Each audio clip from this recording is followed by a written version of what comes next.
Welcome to the Teamwork Advantage podcast with Greg Gregory. Join us as Greg interviews powerful thought leaders and successful team and leadership experts from across the country on teamwork, leadership, and organizational culture. Now let's check in for this week's episode.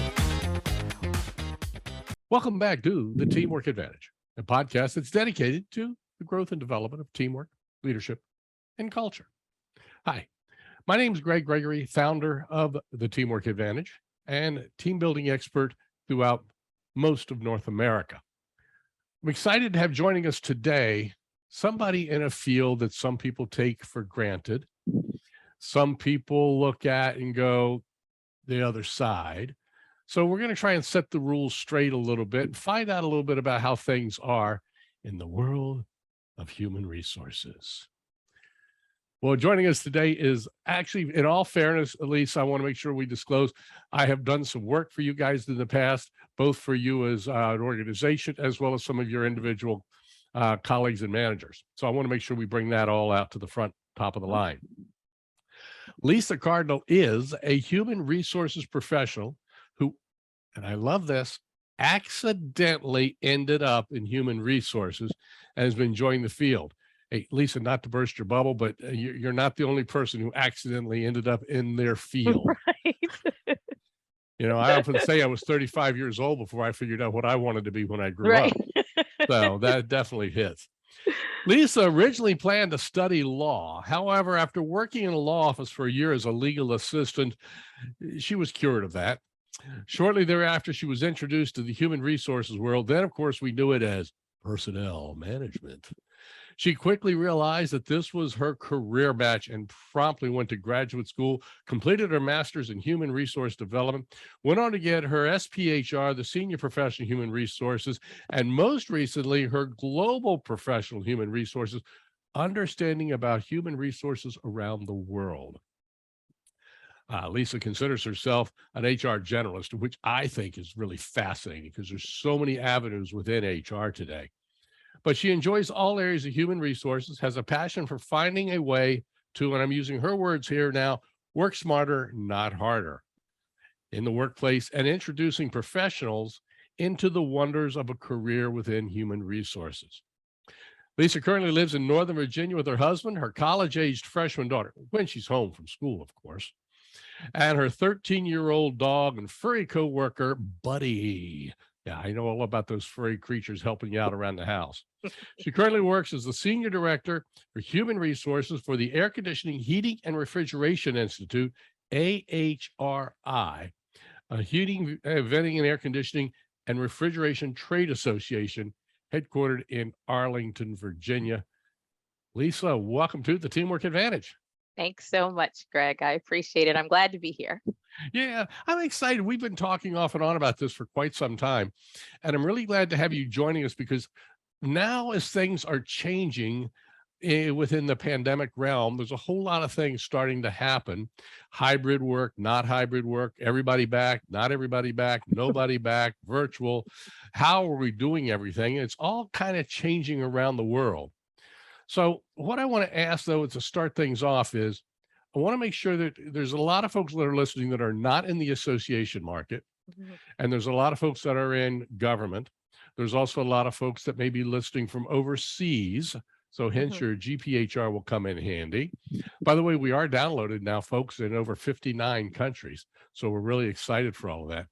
But I want to find out some of the differences and the uniqueness to practicing and being involved in human resources in the association world versus the government versus the for-profit world. Sure. So I will say that I think one of the biggest challenges that I find is the misconception of how human resources, or the talent specifically, functions in the association world. And this kind of persists both in and outside of our organization. And normally a lot of these misconceptions are really related to the scope of the work, maybe the flow of funds, how do we get money, the skill set of staff. And then the skill set of staff actually kind of impacts the view of staff compensation. And then I think the other thing that we see in the association world versus nonprofit is sometimes looking at things like marketplace best practices that are prevalent in the for-profit world, that sometimes people think, well, you can't use those in the association world. So for us, our organization actually, we are a nonprofit, but we're not a non-revenue. So Right. sometimes people think, oh, you're an association, and they equate that also with a charitable organization, which isn't, of course, the same. We are a No, they're trade very association. different. Exactly. And we've got members that are member organizations, as opposed to individual people who are members. And then the other thing I'm finding is that even within the needs of technology for the association world, because sometimes for us, a lot of associations have a smaller staff. And so sometimes I find it difficult for people to recognize that when we're looking at maybe software or even software solutions, there are some differences between what we would need in nonprofit, association, or that are needed in for-profit. So perhaps the idea of calculating bonuses or performance, and that based on the profitability of a division or the number of sales made. So those are just some areas where I'm seeing a little bit of a disconnect, but at the end of the day, human resources is in many cases very much the same in both of these spheres. So let's get down and dirty right to it. What side of the coin are you really on? Are you for the employee or are you for management? Both and neither. Oh, please. So because the purpose, and I tell this to people all the time, the purpose of human resources is to take care of the employees for the organization and to make sure that the organization thrives through that care.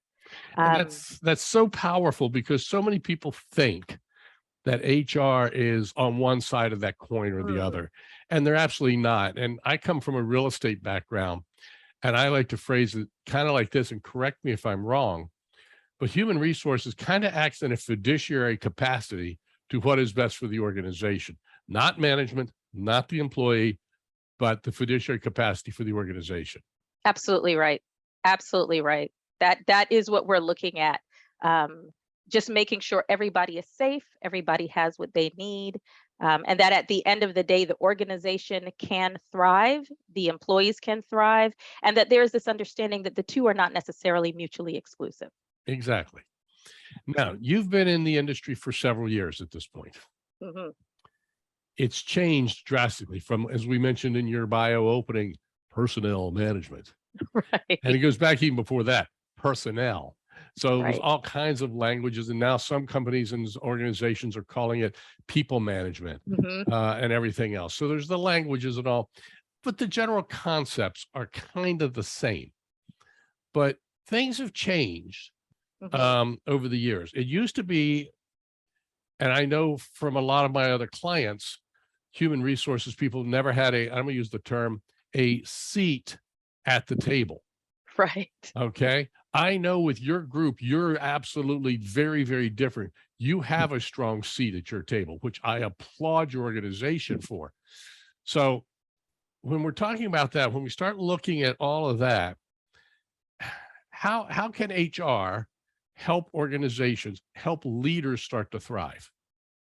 I think one of the things that is important for HR to do is to embrace their role as not just the people in the corner doing payroll or, welcoming in employees, but recognize that there are so many different areas of the organization where HR has a voice and can play a pivotal role. And sometimes what that's going to mean is getting out of the office and getting into these other places where you are learning about the organization in ways that you may feel traditionally aren't really any of your business. There's a way to learn without getting in somebody's lane, as we would say. And Okay. most leaders of teams or departments are happy to welcome HR in, to have conversations about what are some of the challenges they're seeing for growth. What are you seeing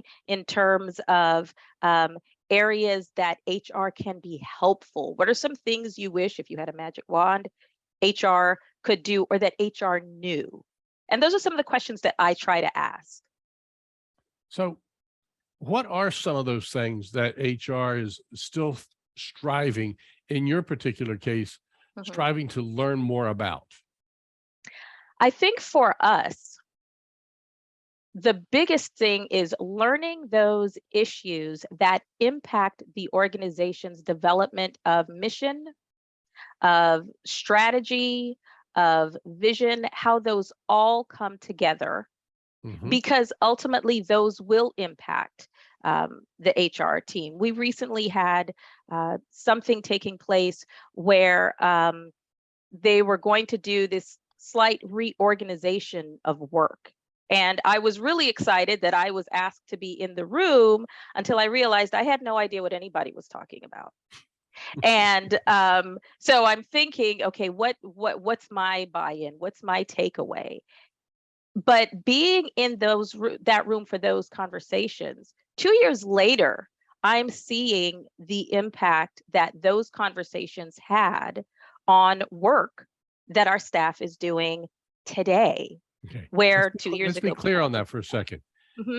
That conversation took place 2 years ago, and it's taken that time for things to manifest itself and come to fruition. Absolutely. I want to bring that up because today, more so than any time in history, it seems like we are in the midst of instant gratification. And that's 2 years is not instant gratification. No, it's not. It isn't.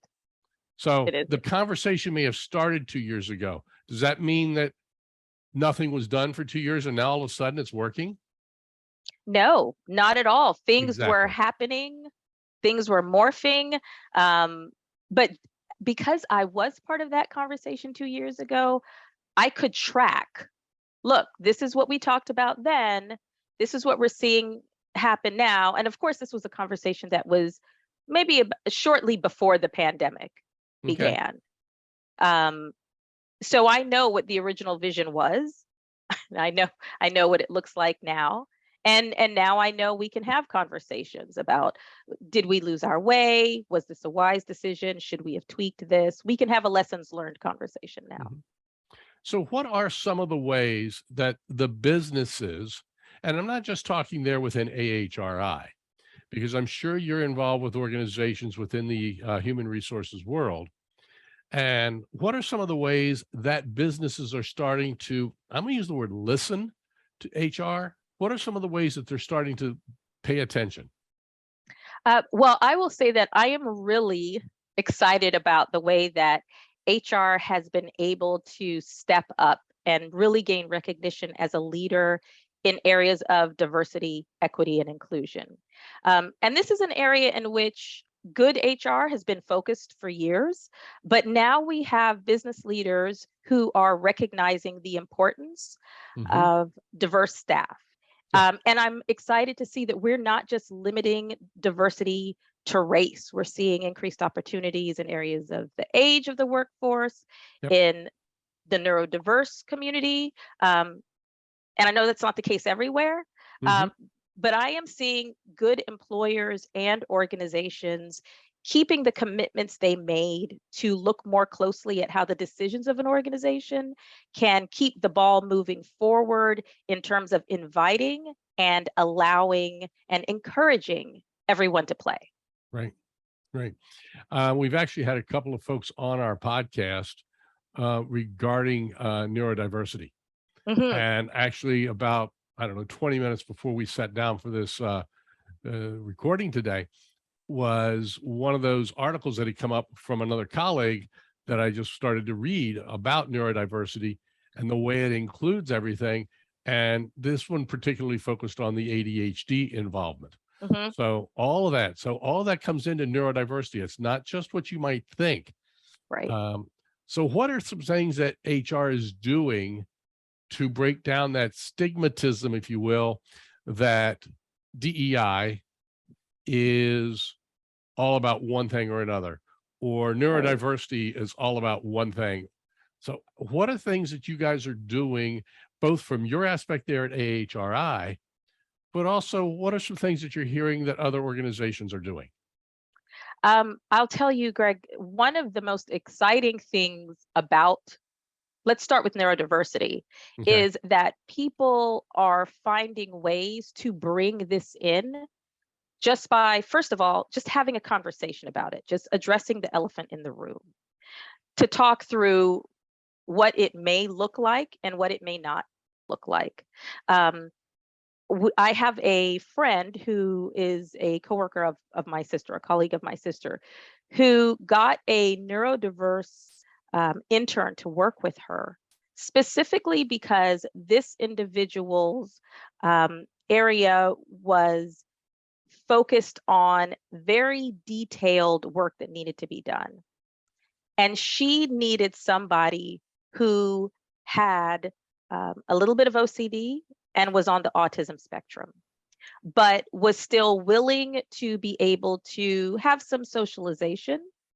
And she had a group of people at work. They went through a training, they worked on it. And this person is such an important member now of their team because of the type of work that they are capable of doing. Right. And it's probably the type of work that the other people really didn't want to do in the first place. Did not. Absolutely. Yes. Absolutely. Yeah. So that to me was wonderful. And I think, again, just looking at who is in the room now, who is not in the room but could be. How do we get those people in the room? Right. Asking yourself those things, I think, is a great way to at least get things started.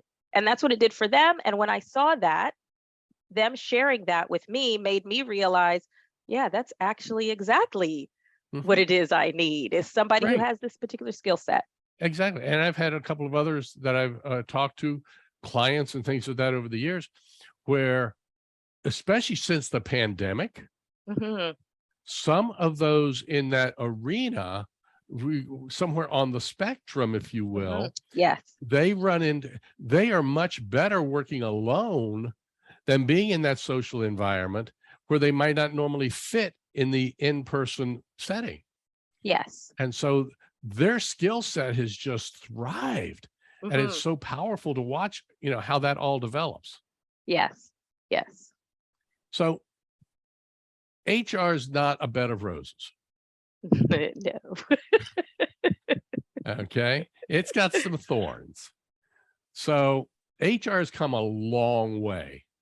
As we said earlier, years ago, HR didn't have a seat at the table, and a lot of organizations are getting seats at the table today, and that's really powerful. Where are some of the challenges moving forward? I think one of the first things that I think about when I consider challenges is that we as HR, continue to normalize the expectation of HR's participating as part of a conversation when we discuss business strategy and management and vision and goals in business plans. We need to help other people remember, oh yeah, there's HR and they do more than, like I said before, payroll or onboarding or interviewing.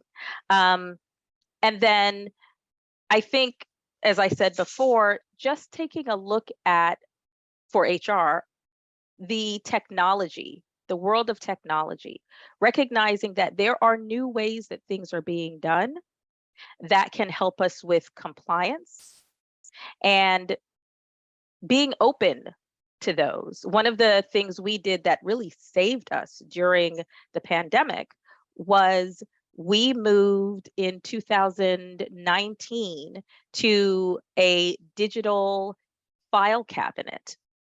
And because of that, because we had started doing that, when we were going through audits, we could pull employee documents without having to go into the office and open up a physical document and pull out the documents.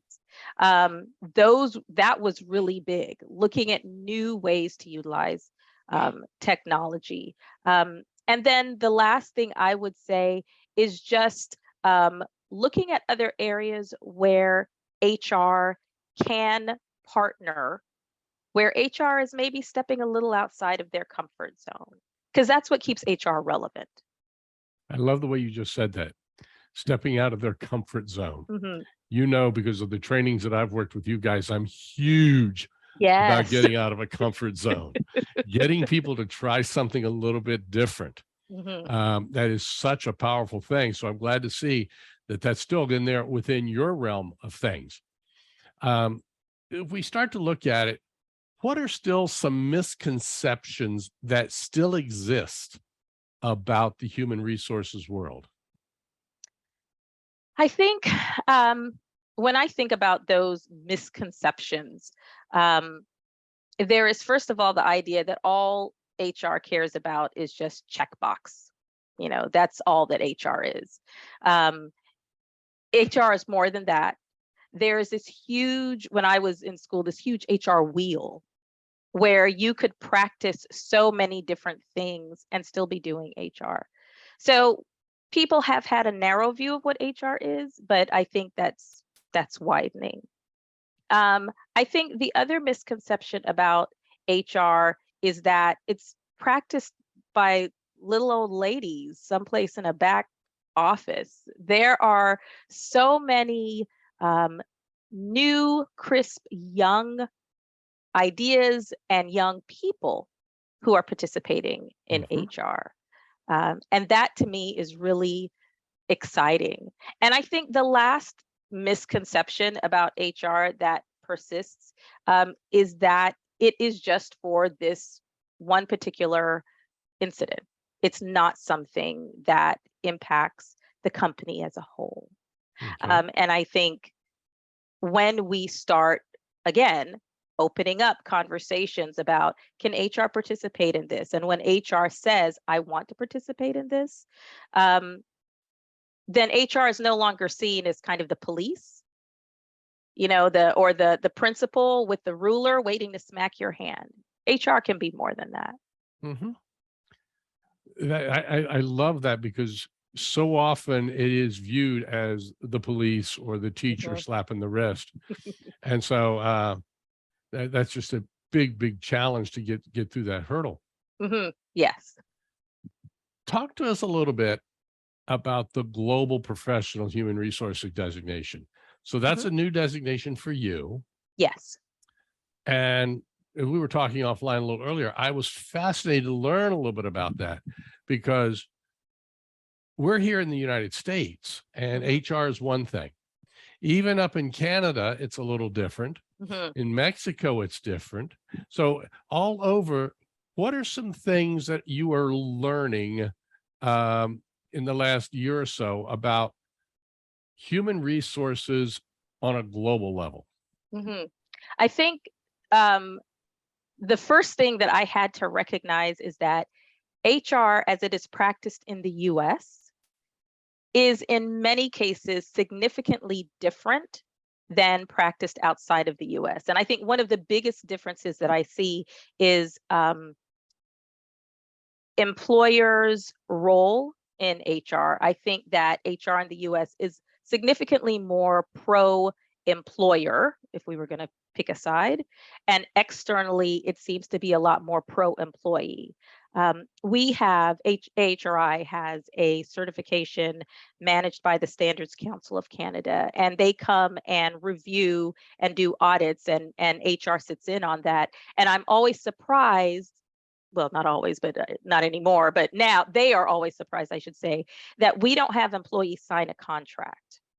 You don't, I'm sorry, say that again. You don't have we don't have a contract for our employees. We don't have employment contracts.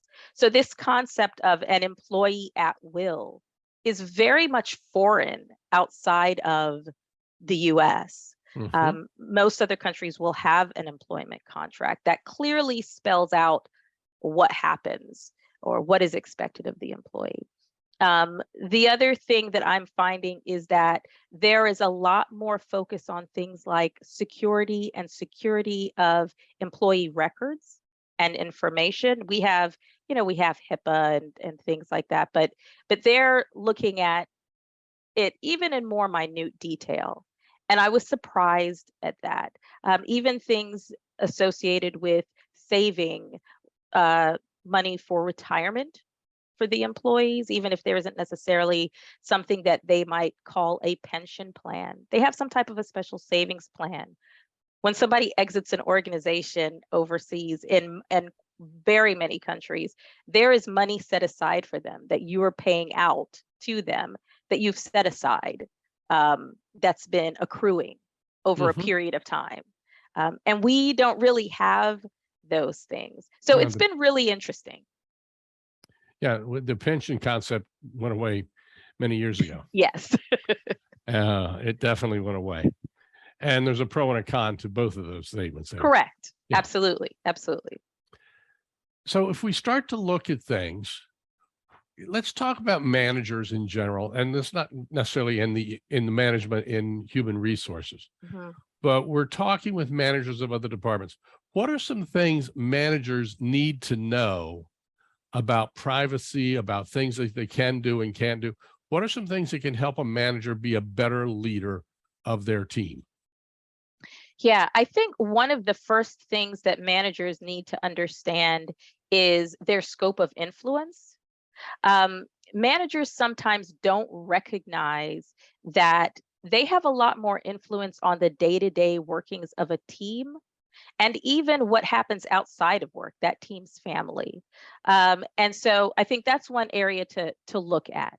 When you are doing something as simple as having a conversation with a colleague, and Sally Sue called out sick today, and I wonder if it's that thing she's been dealing with. Well, she was looking a little at the last meeting.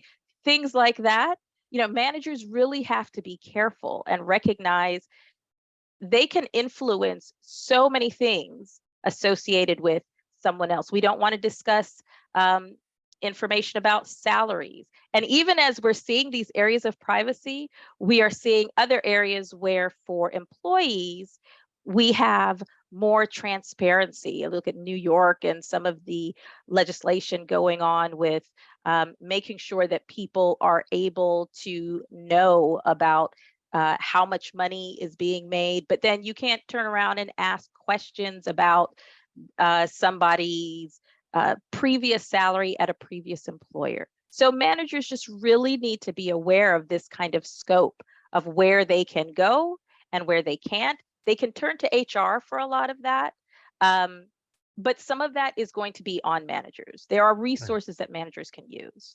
Now, I've been hearing, and I may be way off on my thoughts here, but there's been talk of either legislation or whatever to open up so that the discussion of salaries between Bob and Carol and Ted and Alice can be, I grew up in the era that was taboo. Yeah. Okay. Not anymore. Not anymore. So employees can talk about it, but managers can't. Is that about right? It's not so much that managers can't, it's that managers have to be careful about the person with whom they are having that conversation and what information they're expecting to receive. So managers can't interview and ask people, and this is a broad generalization that I'm making.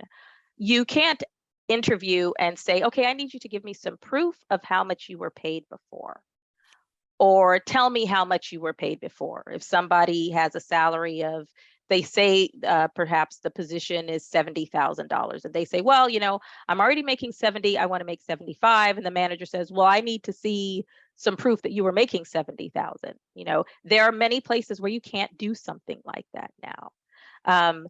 And so, what's really happening is things are opening up for employees to have conversations. And again, a lot of that is going back to the hope that people will now be able to recognize that oh, this person is making the same amount, or wait a minute, this person is being paid $20,000 more than I am for the same work. So this is kind of going back to pay equity. Mm-hmm. And that's a tough thing for managers to be in. It's a tough thing Yes. for organizations in general to be in. Yes. So let's talk a little bit about AHRI. Mm-hmm. Okay. You guys have had an amazing culture under your CEO. You've got a great culture, the way that it's built, the way that it's going. How have you been able to continue and foster the elements of teamwork, great leadership, and a culture through the last 2.5 years? Yeah, so this was a big issue for us because so much of it was for a lot of folks. Yes, well, and for us because so much of AHRI's work hard, play hard culture was based on the fact that we were all working in the same office, right? I mean, I am a strong introvert, and even I can tell you right now that there are some things that just do work better in person. So we had to be really deliberate about the way we worked to maintain that identity because we weren't seeing each other. So one of the things that happened was our senior HR generalist partnered with our office manager. And together they came up with ways to keep people connected online in Zoom events like weekly desk yoga, relaxation break. They had virtual coffee breaks, virtual lunches. You turn on your camera, you eat and talk to people on Teams. They created a Teams channel just for socializing. We created an HR communications intranet site. But right now, what we're really looking at is separating the concept of whether or not you must be in the office to get your work done and the idea of being part of a team. Mm-hmm. And so where's AHR coming down on that? Because there's several different thoughts on this school. Mm-hmm. So what we realized we had to do is, in separating the two, right, make sure that people who needed to be in the office could be in the office. And again, the question was, who does anybody really have to be in the office? So we've tried to be very, very flexible about that. Our CEO has not given a mandate that people must be in the office. He is encouraging people to be in the office. Different teams are having requirements, flexible requirements. And here I should probably say that AHRI does have a vaccine mandate for headquarters staff. And at the beginning of the pandemic, after we had the vaccine mandate, we did also have a mask mandate. We don't have a mask mandate anymore. And so we encouraged people to be in the office by staggering days that teams would come in. We tried to have a team Tuesday or a team Thursday where people could come in. And I'll tell you, the first few times people were in the office, you would hear people, I mean, it was like long lost friends, you know, exclaiming, excited. So we've also tried to take some of our big events, move them outdoors when possible, or just have events so that more people are coming in to maintain that face-to-face contact, which is so important. So there are some job functions that can easily be done remotely. Okay. And then there are some job functions that it's absolutely brutal to try and collaborate on a task or an event or a project remotely. Are those decisions being left up to managers? In large part, they are being left up to managers in tandem with HR. Okay. So what we will do is, and this happened more often when people were moving, which people started doing. And our question was, under what condition would this person be required to be in the office in order to perform a particular task? And what we realized is that for a lot of this, it wasn't that it was required, it was that it was preferred. And then as time progressed, one of the things we made sure was clear, and we're working on this now, is that just because it is preferred doesn't mean it's a bad thing. We can say, we would prefer you to be in here for this. We are asking you to please come because things are better when you're here. And for the most part, we are seeing people who say, okay, that's fine.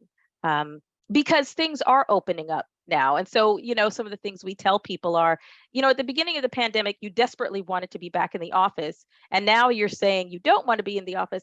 But a lot of people don't want to be in the office because they can do all the other things they couldn't do before. They can go to the movies, they can go out to eat. So we're asking people to try to reshape their life to include work and possibly work outside of the office. So we're really flexible. I know even for me, I go into the office 2 days a week at least, and I'm in there in the morning through noon, because at noon I leave to come home and take the dog out for a walk. My dog is 13. He's not going to hold it. And he can't stay in a crate. So, and then I finish out the rest of my day at home, and people love this. Like, we are not seeing a drop in people's productivity. If anything, it's getting better, and we're cautioning people. Right. But that brings me to the question. There's a lot of organizations that have seen productivity actually increase. And part of that is because people are now working, believe it or not, way more hours because they're at the house. How are you all managing that and still making sure people get the rest that they need? Because you can't work 12 hours a day, 5 to 6 days a week. Been there, done that. You just can't do it. It's because it reduces your productivity eventually, because you burn yourself out. One of the things we're doing is we're kind of forcing people to take time off. The first 2 years of the pandemic, we removed the carryover cap on our vacation, which was at the end of the year, you're able to carry over a certain amount of vacation into the new year. And previously, it was kind of, you would lose, it's use or lose. Anything over that cap, you would lose. Now we've removed that. We're saying, listen, things are opening back up. We want you to take time off. This has always been a big push from our CEO. He says what AHRI does is important. It matters, but nobody's going to die if you don't come into the office, right? So that's one of the things we're doing. The other thing is we're encouraging managers to continue to be flexible with time. For my team, I've instituted a Wellness Wednesday, and I tell them, okay, every Wednesday, I want you to either take a long lunch or sign off a little bit early. Now, I do have exempt employees reporting to me, but I tell them take some time off, make sure you get away. And I think we're seeing more of that happen with staff, because we're so deliberate. I've got a client in Baltimore doing that with their employees. One of their employees takes off and goes apple picking and does things like that, for 3 or 4 hours one morning on the day that it fits in. It's not necessarily on a specific day, just they go. And that has been so good for the morale of everybody. Yes, absolutely. Absolutely. So in hiring, has AHRI run into this? People that are now hired have never seen your office. Yes. And they've never seen some of their colleagues. That's correct. One of the ways we are addressing that in part is, I know our office manager was actually doing virtual walkthroughs of the office. So she would kind of do a FaceTime and walk through the office, showing people different areas. The other thing we did is, as I said, we developed an HR intranet site, a communication site. And on that site, we now post a welcome to AHRI that has a picture of the individual. It gives a short bio, some information about them. We post that on the site, send an email to all staff, so that we are encouraging people to broaden their view of, oh, okay, this is who this individual is. That's who the new person is, so that they can see a face. And it personalizes them. Yeah, it does. It absolutely does. And that's so cool that you're doing things like that. We've talked about all the things you're doing. We've talked about all your successes. where are you? Where's AHRI? Where is this organization still struggling, and what are you looking for?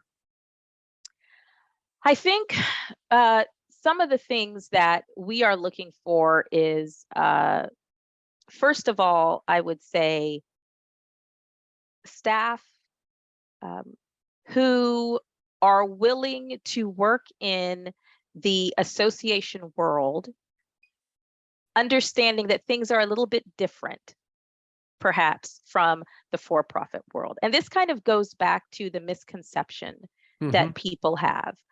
Sometimes people assume, well, your association, you don't really have very skilled people. You're just taking whomever.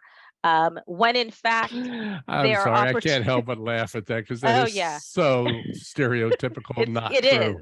It is. And or, it's a small organization. Is there going to be room for growth for me? Because we're working very carefully together to plan growth opportunities. We have a big professional development program at AHRI that's very generous, I think. So people are able to grow, to develop professionally.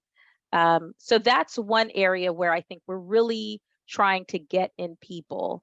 And we're also now looking for people outside of the traditional areas. So one of the challenges we're seeing is, as we are looking at staffing, and of course everybody is challenged with staffing now, is the fact that now, because so much of the work we're doing is changing to be more data driven, we are now competing with other companies that are more data driven. So we're looking for data scientists. We're looking for a lot more IT people, technical skills, where before it was more perhaps administrative. Right. So those are the big areas that we're kind of looking at growth. That's awesome. You and I could talk for another hour. There's no doubt about that. We've known each other for, I don't know, probably 15 years at this point. Yeah. So it's really exciting to see you, work with you on this. I'm glad you had a chance to join us here on the on our podcast, sharing your ideas, sharing your successes that you've had, hopefully enlightening our listeners to the world of human resources. So I think that's just really, really powerful. So I want to say thank you very much, Lisa Cardinal, for joining us. And folks, just remember, once a week with the Teamwork Advantage, we share skills and ideas that you can act on immediately. And I think Lisa has shared several of those with us today about ideas that you can work on virtually as well as in person to try and make sure your teams are still strong.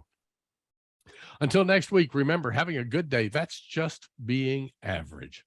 When you listen to the Teamwork Advantage, we know that you are not average. So go make today an excellent and exceptional day. Until next week, take care. Bye-bye. You've been listening to the Teamwork Advantage with Greg Gregory. Be sure to like, subscribe, and activate the bell icon to be notified of future episodes. To learn more about how Greg can help your organization develop a powerful winning culture, visit TeamsRock.com. That's TeamsRock.com.